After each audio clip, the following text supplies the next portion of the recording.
የትግራይ ግብርናና የተፈጥሮ ሀብት ቢሮ የትግራይ ምርጥ ዘር ኢንተርፕራይዝ እና ከአይሲአርሲ ጋር በመተባበር በመቀለ ከተማ የተገነባው የምርጥ ዘር ማጣሪያ ማሽን በዛሬው ዕለት ተመረቀ።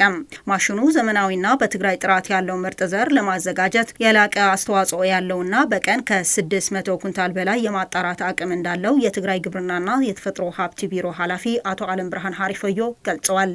ማሽነሪስ በቢሮ ሕርሻና ሀብት ተፈጥሮን ተገዚኦም ዝነበሩና ካብ 20 ሚሊዮን ዝውድኡ ማሽነሪስ በግብርናና ተፈጥሮ ሀብት ቢሮ በ20 ሚሊዮን ብር ተገዝተው የነበሩ ማሽኖች አይሲአርሲ በመደበው 5 ሚሊዮን ብር ማሽኑ እንዲገጣጠምና የምርጥ ዘር ማጣራት ሂደት እንዲጀምር አስችሏል። በዚህም የምርጥ ዘር ኢንተርፕራይዝ ከ600 ኩንታል በላይ ምርጥ ዘር የሚያጣራ ሲሆን የተለያዩ አዝርዕቶችም ያጣራል። ማሽኑ በጥራት በሀገር ደረጃ በሶስተኛነት ሊቀመጥ የሚችል ነው። የትግራይ የዘር ማባዛትና ማዘጋጀት ኢንተርፕራይዝ ኃላፊ አቶ ብርሃነ አርአያ ይህ የማጣራት ሂደት ከተባዮች ነፃ የሆነ ምርጥ ዘር አጣርቶና አሽጎ ወደ አርሶ አደር የሚያቀርብ በመሆኑ በአርሶ አደሩ ያለው የምርታማነት ችግር የሚፈታ መሆኑን አብራርተዋል። አጣሪው አሽጎ ኬሚካሉን ሬስ ገይሩ አጣርቶ አሽጎ ጥራት ያለው ዘር ወደ አርሶ አደሮቹ ማድረስ የሚችል ትልቅ ተቋም ስለሆነ በማህበረሰቡ ያለው የምርጥ ዘር ችግር ሊቀርፍ የሚችል ማሽን ነው።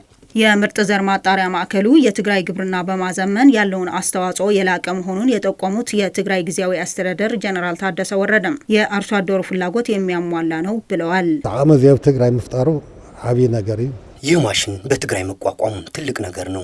ተቋሙ ችግር ሊያጋጥመው ይችላል፣ አቅም ሊያንሰው ይችላል፣ ድጋፍ ሊደረግለት ይገባል። የውስጥ ድክመትም ኢንተርፕራይዙ እንዳያወድቀውና እንዳያዳክመው ጥረት ሊደረግ ይገባል።